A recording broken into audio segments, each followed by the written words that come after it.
I think it's very much a phenomenon of what we see in women's medicine, and that is women's symptoms are outright dismissed. And this is really what fuels me, is that women are telling the truth about their bodies. They need to be heard, and the idea that just because there's no research study to support what a patient's saying does not give you the right as a physician to dismiss that woman. And I don't know about you, but for me, I don't have 20 years to wait around for science to come out with a study to validate what I'm experiencing and what I'm going through. And I don't think any other woman does either. Welcome back to the Essentially You podcast, all about reinventing your health with safer, cheaper, more effective natural solutions and powerful lifestyle changes so that you become the CEO of your health. I am your host, Dr. Marisa Snyder. Today, we are exploring an important topic for millions of women, a topic that many women can personally relate to, and that is what to know about perimenopause and birth control with my dear friend and fellow hormone expert, Dr. Jolene Brighten. I am thrilled to have Dr. Jolene Brighten come on for a second time onto the show, and I'm excited to dive into a topic that is near and dear to me because it's an area of women's health that is often ignored, even though it affects so many women in their 20s, 30s, and beyond. You know, I myself struggled with birth control from the moment I started taking it. My symptoms became so debilitating that I had to stop taking hormonal birth control altogether. And the post-birth control backlash was so scary and confusing. You know, I had no idea that hormonal birth control didn't actually regulate symptoms. It just masked them and stopped my hormones from functioning. That's why I'm so grateful to Dr. Brighten for shedding light on this subject and supporting women with a powerful game plan. But before we jump into this much needed conversation, did you know that you can now take advantage of 2 episodes per week on this podcast? That's right, every Tuesday and Friday, I am dropping a brand new episode that's focusing on women's healthcare, just like today's episode with Dr. Jolene Brighten.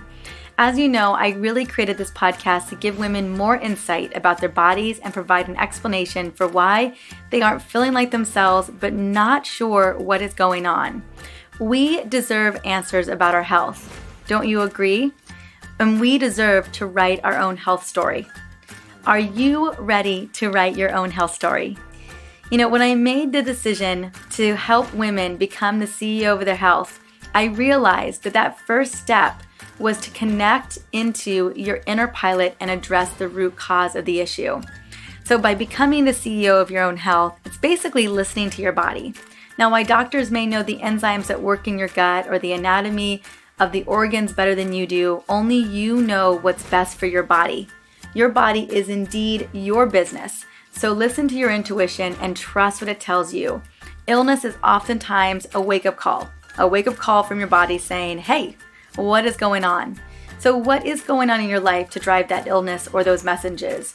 Is it an unfilled job, constant deadlines, a toxic relationship at its root, that it's time to change in your life? Here's some important questions to ask yourself when you are coming up across a symptom or not feeling at home in your own body. First question I love to ask is this serving me and my body? It's such a great question, and you will get so much insight from that. Number 2, do I feel ownership of my life and the choices regarding my health? Next, what does my body need in order to heal? And once you have awareness around your body's needs, you get to write the prescription to your own health by taking charge. Because yes, as I say always, you are the boss of your healthcare.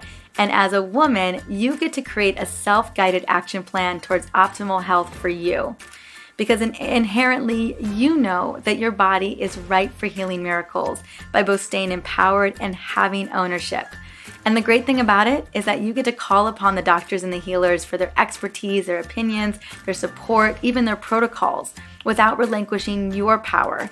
I can't tell you how amazing it feels to step in to becoming your boss and the CEO of your health. And that is exactly why I wrote my new upcoming book, The Essential Oils Hormone Solution, which, by the way, is publishing in only 2 weeks on February 12th, 2019. And it goes into so much more of this and really lays a game plan out for you to take back your health and reset your hormones with my hormone trifecta. Does this feel like the type of healthcare that you are ready to jump into? Now, as I mentioned, the EO hormone solution is only 2 weeks away, and it has spent the last 2.5 months, maybe even more, as a #1 release constantly.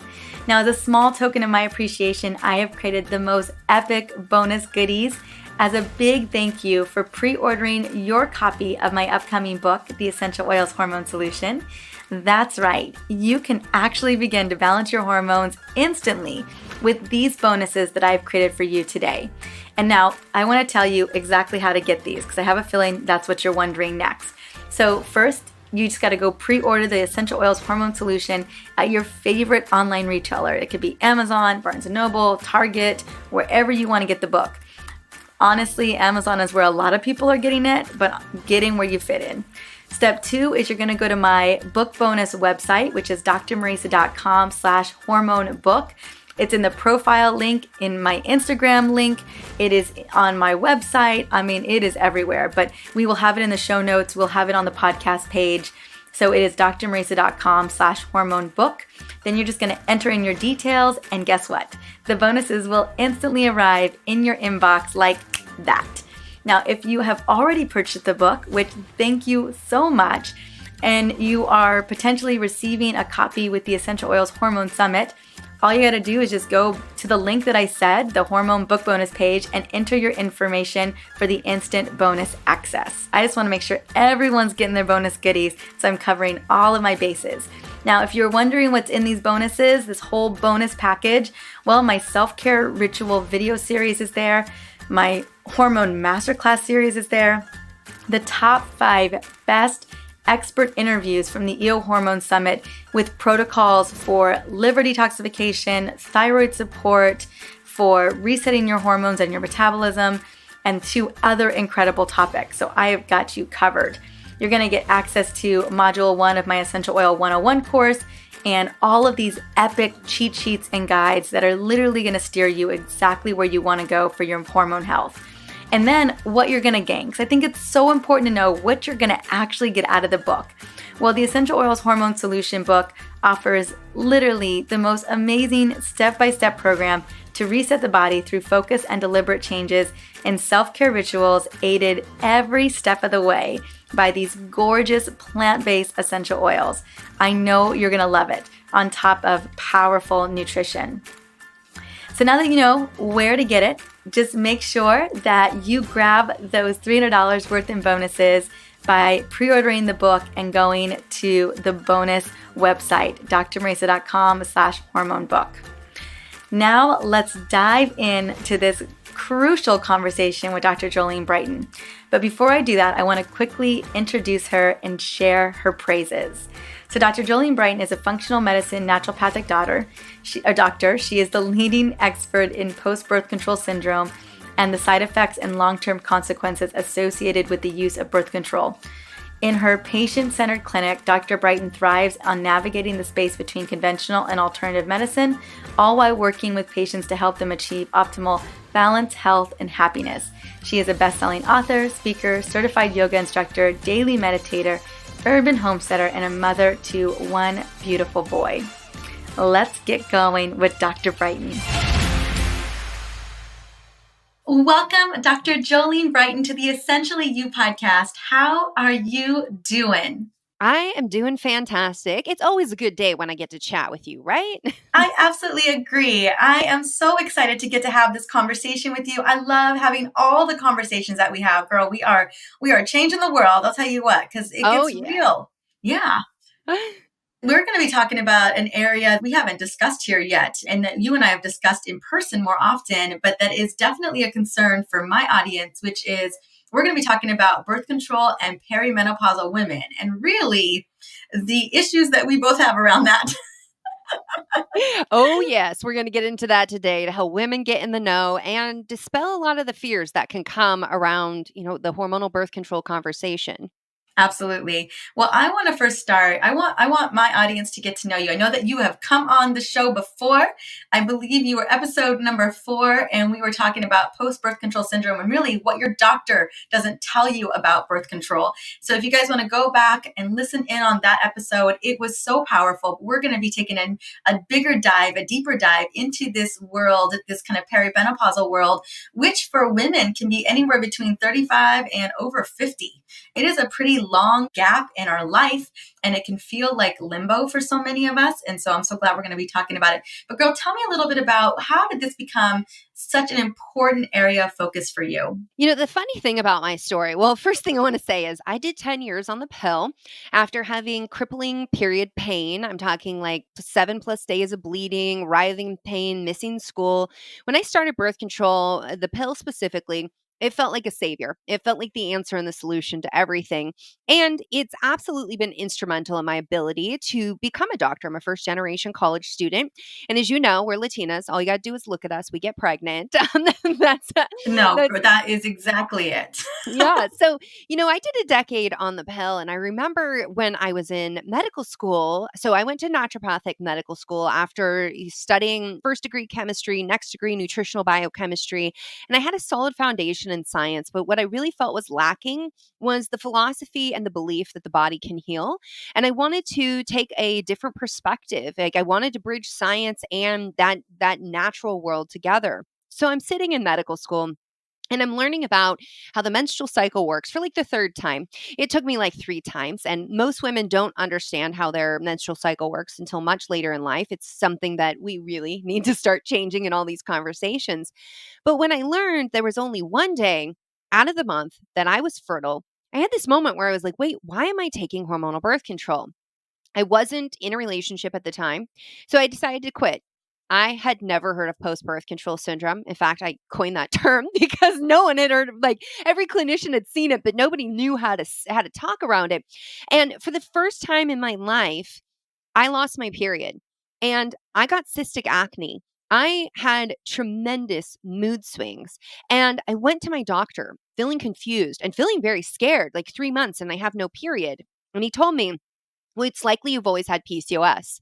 And I was like, no, no, no, hold up. I'm learning about PCOS in school. This is not PCOS. I had clockwork periods. Then he told me I was misremembering my period, that I didn't really know that my period was regular because I was such a young girl. And I'm like, no, when you fear your period, you are like in the know on when that is coming. And I'm like, I didn't have issues with irregular periods. In fact, I had such painful periods and so heavy, my doctors thought I had endometriosis when I was younger. As it turns out, I didn't have endometriosis. I didn't have PCOS. And as I moved through my post birth control syndrome journey, my doctor made me feel like I was alone. He told me that he'd never heard of this before, or seen it before. And I basically felt like I was some kind of freak. So, fast forward, I'm doing rotations in a homeless youth clinic and I'm dispensing birth control all the time. This is a high risk population. And this is why I'm not anti birth control because, given your particular situation, it may be the best bet for you. But 2 years of that, and I was getting sick of it.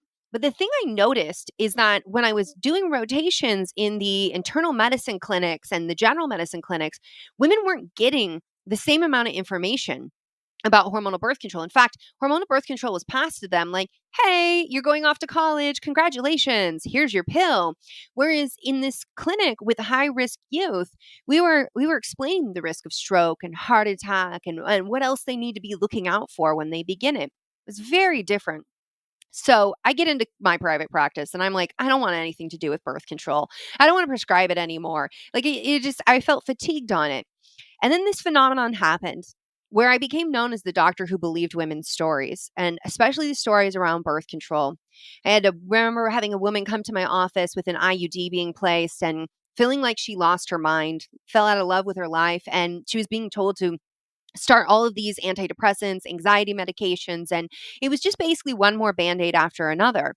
And what I came to observe and document is that the majority, if not all, of women struggle when they come off of hormonal birth control. And while skeptics will argue that there is no research study that has put the term out there, post birth control syndrome, I think we can all recognize that this is how things evolve in medicine. Once upon a time, we had irritable bowel syndrome. Now we are dialing in and we're getting more specific in that language so that we can understand how to serve and support people better.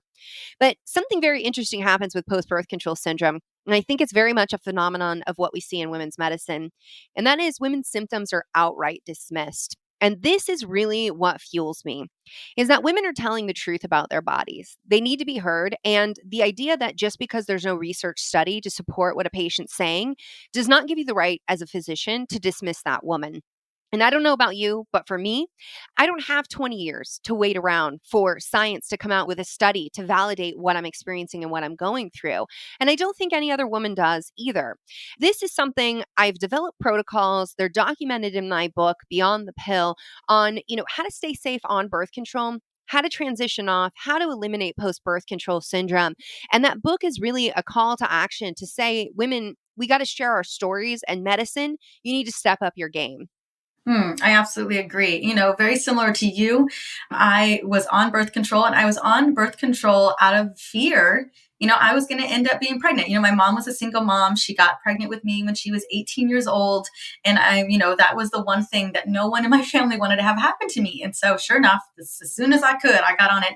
And not only were the symptoms for birth control for me out of control, I stayed on it because I wanted to make sure that I graduated college. I wanted to make sure that I got the career that I was standing on the shoulders of my mom and my grandmother and all the other women and what they did to ensure that there was more equality, that I had the opportunity to get educated, and that I had the opportunity to have my own career. And I wasn't going to let getting pregnant stop me. I'm just going to just tell everyone right now. And even though those symptoms were pretty awful, I wasn't willing to get off it until I was volunteering at a women's clinic and seeing all the things that I was seeing, doing more research, understanding, like you said, the reproductive system, and that, that narrow window is so small in terms of when we have the ability to get pregnant.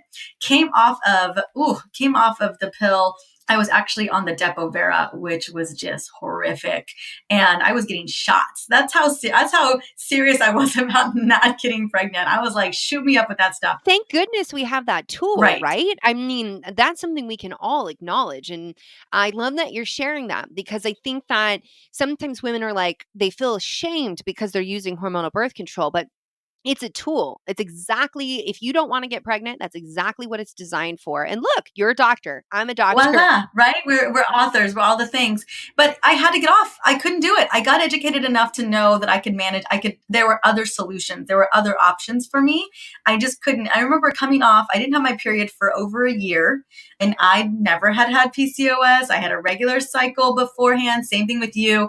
I didn't go to a doctor and wonder. I just figured this was the side effect of being on the pill. I was like, oh, well, this is what happens after I'm on this medication for all these years. I don't know if it was 10 years, but it was definitely 7 to 8 years.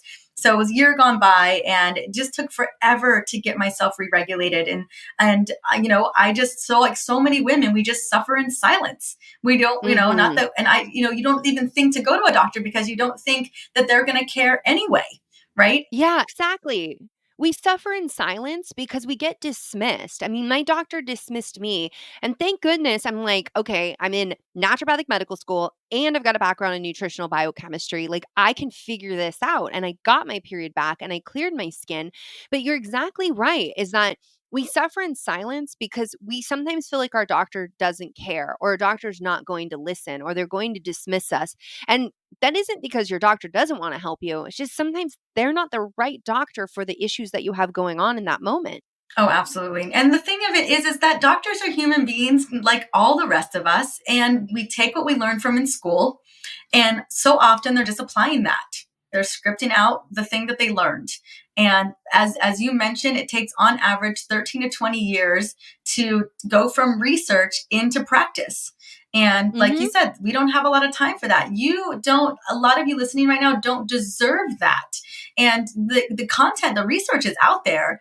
It's just not necessarily being translated into practice yet. But thank goodness we have these podcasts. We have people going out and trudging through that research like yourself, that we can get a lot of clarity, so that when you're hearing this for the first time today, you're going to have these aha moments to say, oh my gosh, that was me. That was me dealing with the crazy mood swings. That was me with that crazy weight gain out of nowhere after stopping the pill. That was me dealing with the acne, dealing with the anxiousness, all of those types of symptoms that came on afterwards, where your body was just trying to find equilibrium afterwards. Yeah, I mean, that's the story in women's medicine that's just gotten it so wrong. And that's that your body's betraying you and that your symptoms should be suppressed and that you should be ashamed of your symptoms. And the reality is that we are all humans. We are all having similar experiences. And whatever bit of your hormones are off kilter or whatever symptoms are coming up, that's your body's way of communicating to you. That's your body's way of saying, girl, I need some help. Can you help me? And it's up to us to listen and to advocate for that and to recognize that hormonal imbalances are physiological adaptations all geared up to make sure that you survive. So true. That is exactly 100% the truth. Well, I want to steer the conversation because we were, what we're talking about today is birth control and perimenopause or even menopause. Girl, oh, I cringe anytime I hear a woman is on birth control and they're in menopause. I'm just like, how did this happen? Let's talk a little bit about what are you seeing with women who are in perimenopause and dealing with the birth control pill? Because clearly we are still baby making mode, right? We could still get pregnant and during this phase as well. So can you talk a little bit about how common that is that you see women in perimenopause on the pill? Yeah, well, it's been estimated that 98% of women at any point in her life will be on hormonal birth control. But there is this new phenomenon that we are seeing that really, I want to stand back and say, hormonal birth control was designed for a young, healthy, fertile female. Okay, that's how it was designed. And when I say that, they were thinking, okay, this is going to be some 20 something who's going to college. She'll meet her husband there. She'll get married. She'll get off birth control. The story is very different these days.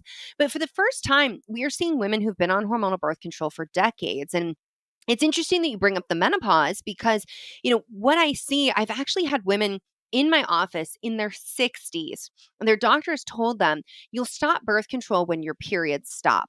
Hold up. That's not a period. That's a withdrawal bleed to a medication. So you're not actually ovulating. But to your point, you're absolutely right. Women in perimenopause can still get pregnant.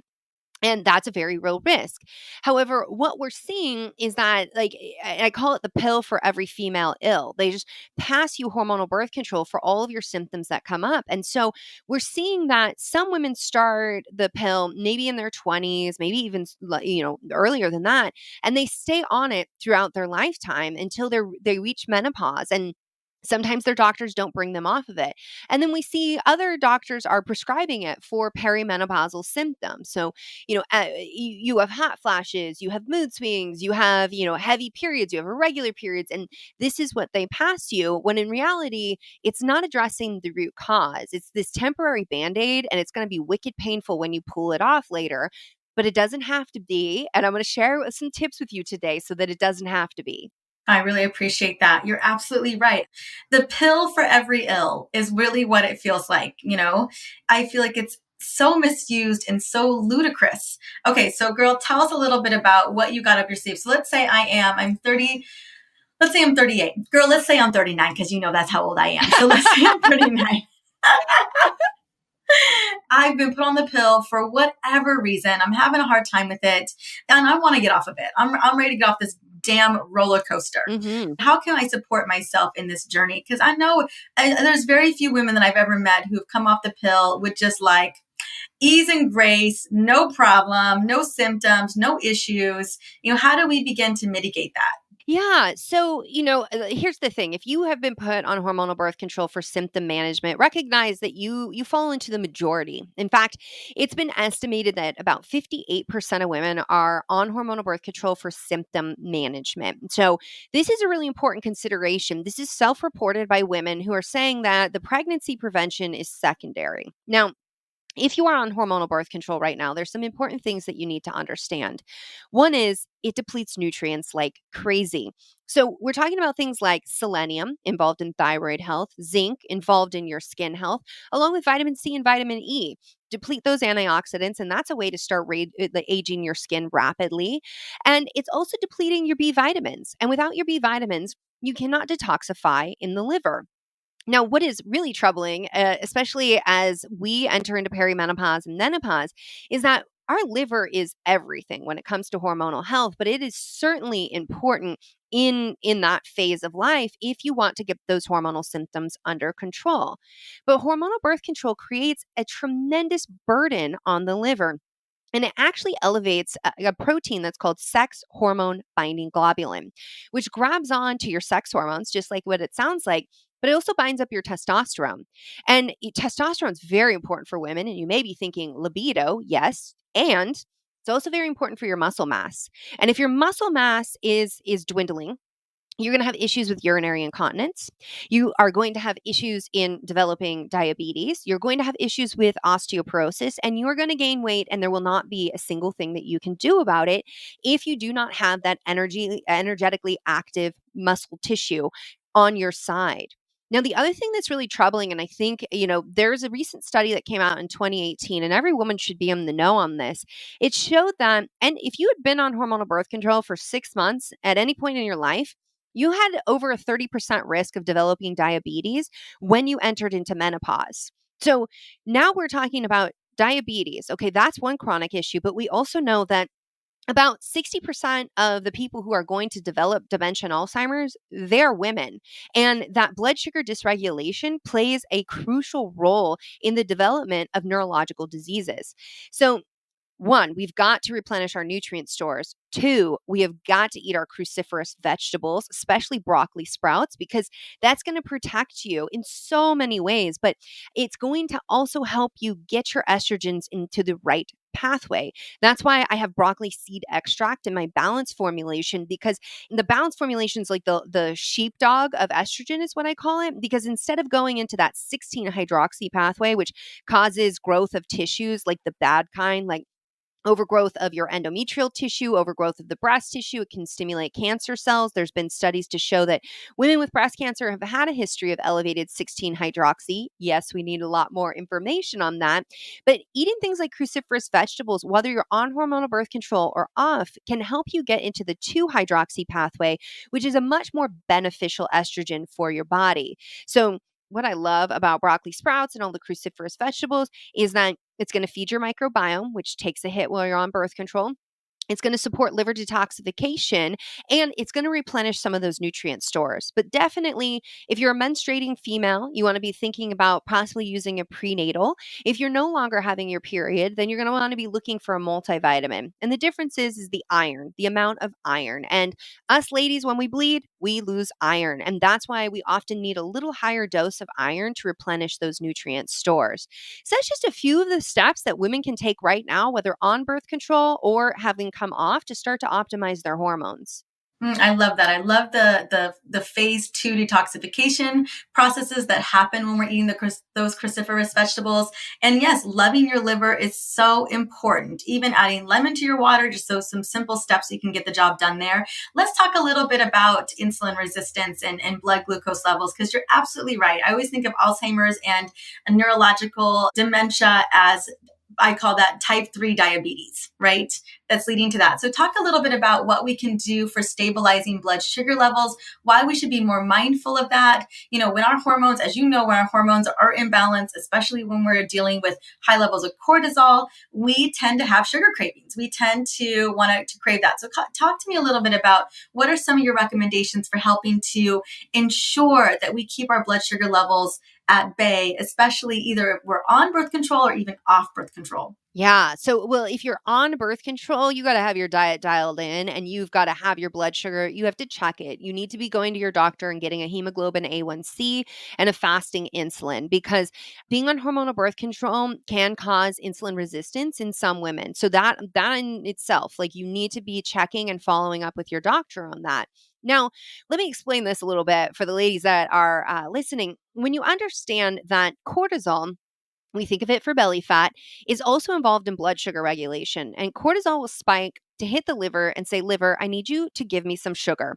The liver stores sugar as glycogen, and it will break it down into glucose. And this can happen at any given time. So maybe you skipped a meal. Maybe you are stressed out. So here's the thing. If you are not practicing self-care, you do not have your you time dialed in and you are not getting good sleep, you're going to have issues with your adrenal glands. And if the adrenal glands are misfiring, that in itself can lead to blood sugar dysregulation. So you can have a perfect diet and exercise, but if you are banana stressed out trying to run yourself into the ground or skipping sleep, that cortisol alone can cause blood sugar imbalances. And then it just gets into this cycle where the cortisol's hitting the liver's working overtime, insulin's coming out, the cells can't keep up. And before you know it, now you're getting inflamed and you can't actually even use the insulin, let alone any of your other hormones at the receptor side of the cell. Now, with that whole gamut of things, I want you to also understand this because there's a lot of doctors who are like, you're having hot flashes, that's your estrogen going up and down. However, I ask this question in my practice, like, do your hot flashes come out of nowhere? Or do you get hot flashes before you have to give a presentation or when someone cuts you off in traffic? Or do you wake up in the middle of the night feeling wired and anxious and then you're sweating?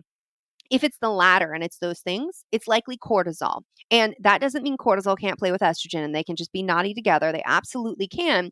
But sometimes the missing piece in really getting those hot flashes reined in is really more about ditch the coffee, ditch the alcohol, make sure you're eating fat and protein with every meal. I'm not vilifying carbohydrates at all. And I actually ask all my patients to aim, when you're eating your carbohydrates, to try to get as many plant-based carbohydrates opposed to grain-based carbohydrates. And the reason for that is because it's much more nutrient dense and it's going to have fiber in there as well, which is going to keep you full longer, keep your blood balance, your blood sugar in check, and help feed the good gut bugs. And if those good gut bugs are acting right, they will help you get the estrogen out of your body so that you don't experience more hot flashes, more symptoms of estrogen dominance. So does that all make sense in terms of what I'm saying there? I love it. I love it, girl. I love, we talked about that, those plant-based, the greens that are helping with estrogen metabolism, helping to support your liver, because we connected with that before. And I absolutely agree with you when it comes to that. So often for us, our perimenopause and menopause symptoms aren't necessarily our reproductive hormones, but it is cortisol. It's a Mm-hmm. stress hormone. I always say menopause is more of a stress issue than it is really an estrogen concern So in some true. instances. Yeah, because that's where we start. We don't realize when we move into menopause, our ovaries are kind of not they don't have to work that hard anymore. They're not really doing the work there. It's the adrenals that take over. And if you come into perimenopause and menopause with adrenal burnout, or that you are upregulating that hypothalamic pituitary adrenal axis, it's going to be more a chronic stress issue than it is a reproductive hormone issue. Absolutely. And just like you said, when the ovaries decide they're going to quit, then we fall back on our adrenal glands to make our testosterone, to make our estrogen. And, it's interesting. There's research coming out showing that other tissues in our body actually make estrogen. And so the idea that we're completely estrogen depleted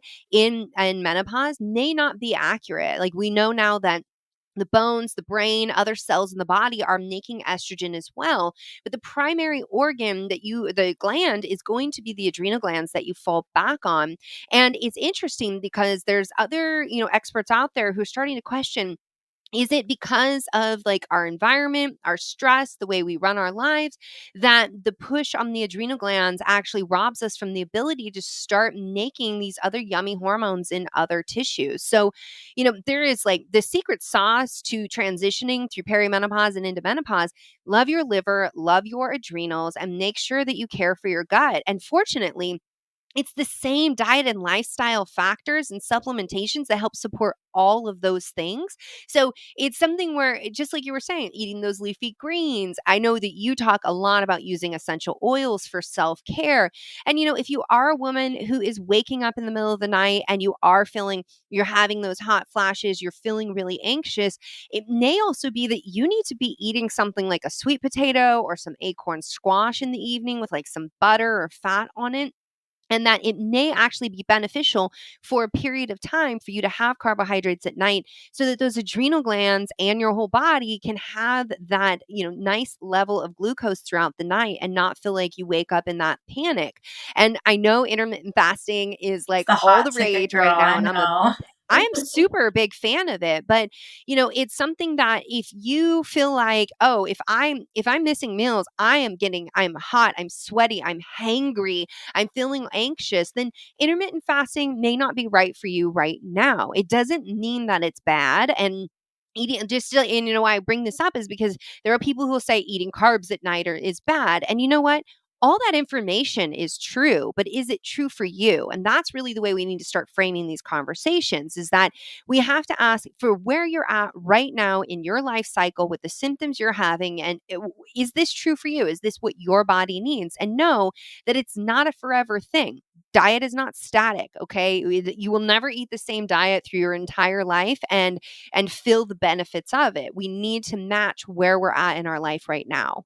I absolutely agree. It is so individual. And the thing is you know your body better than anyone else, and you're going to be able to figure that out. And so just listening to your body, I think, is so key. Okay, so we are looking at this particular age group, and we're looking at, as a woman, let's say I am still concerned about pregnancy. Let's say I have my kids. I don't want to risk having another child, all that going on. How do women begin to support their bodies if they do want to stay on birth control, if indeed they are using it as a contraceptive? So, as I said, you need to be having lab testing with your doctor. So, getting the hemoglobin A1C, getting the fasting insulin so you check your blood sugar. You're also going to want to look at things like a CBC.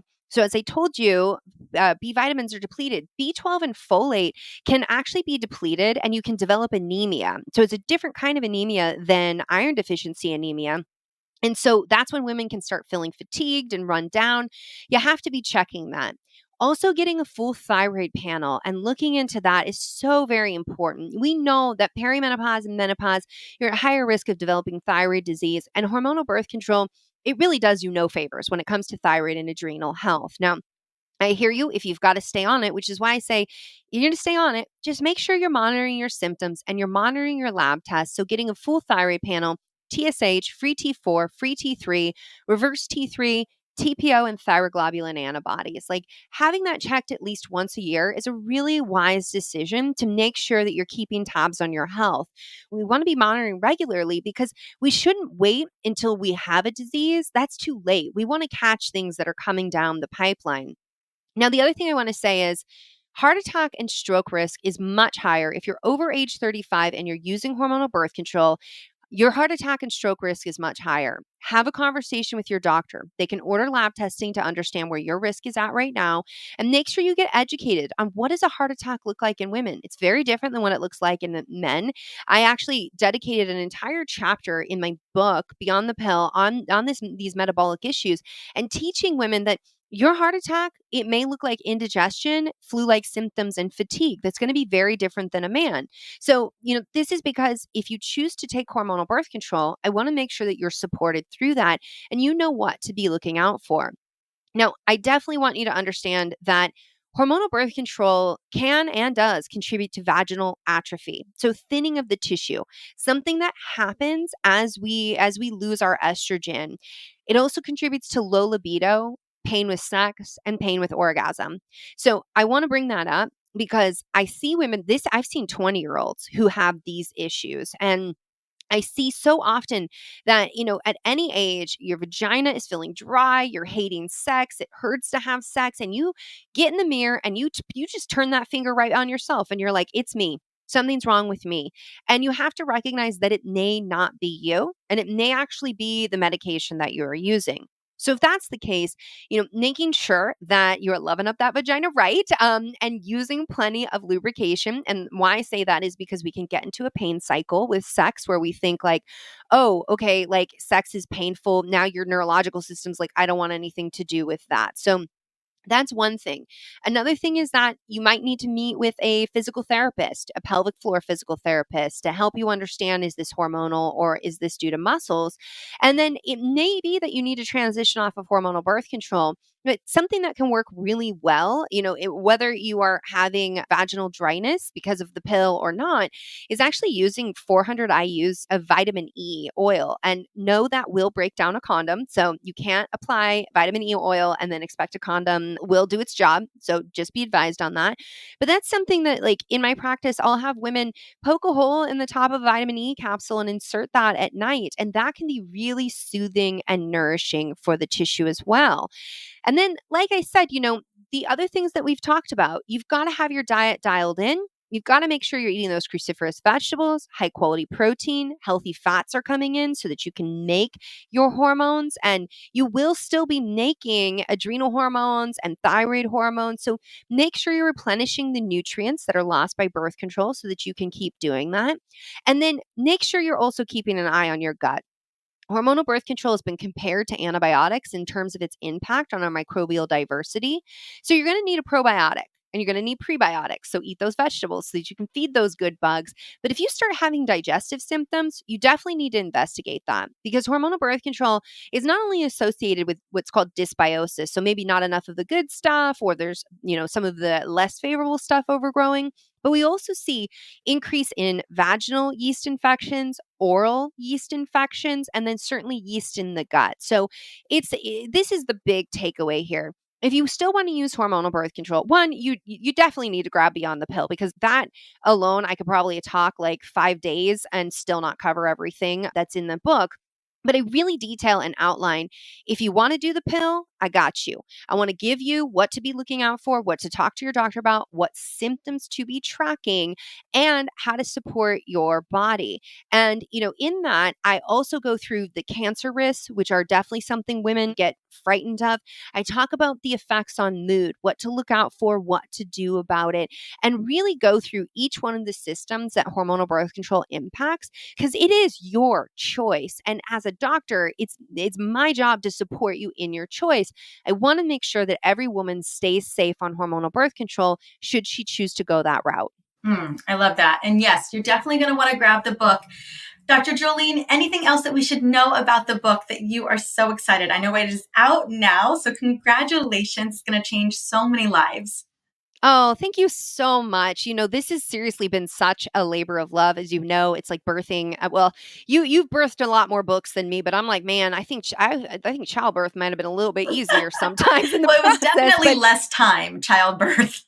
Yeah, right. So here's how I set up Beyond the Pill and what I want every woman to understand. So I've got an entire chapter in there that I call like the decoder ring every woman should have gotten about her body, where I actually will teach you about your hormones and what all your hormonal symptoms mean. I give you some short-term wins and solutions of, like, do this right now. Get this lab testing, ask your doctor for this, so that you are focused on how to feel better right away and then how to change those symptoms for good. So that I set up because understanding that most women are getting on hormonal birth control for symptom resolution. So I've got an entire chapter on that.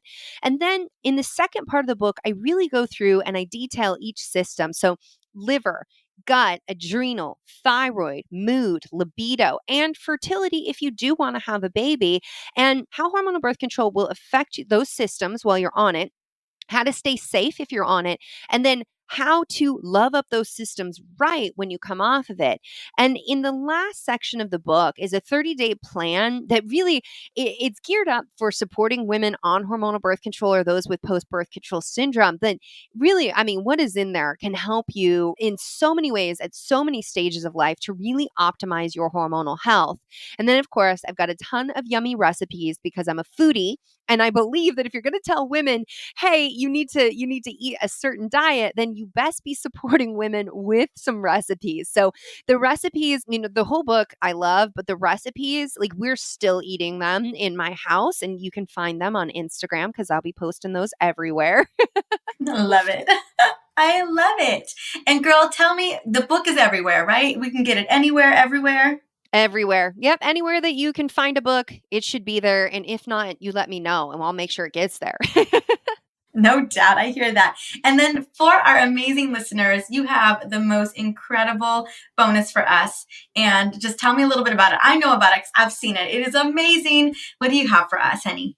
Yeah, it's the hormone balancing starter kit. And so in that, you're going to get a 7-day meal plan, a recipe guide to support and everything that I just said to you about hormonal balance, getting your cortisol in check, all that business. I've got you covered in that recipe guide, plus solutions for things like estrogen dominance, how to bump your progesterone so you feel chilled out and calm.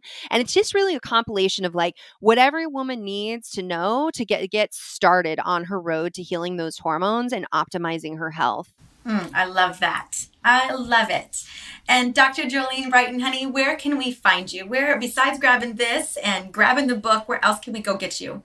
So I write a lot at drbrighten.com, DRIBRIGHTEN.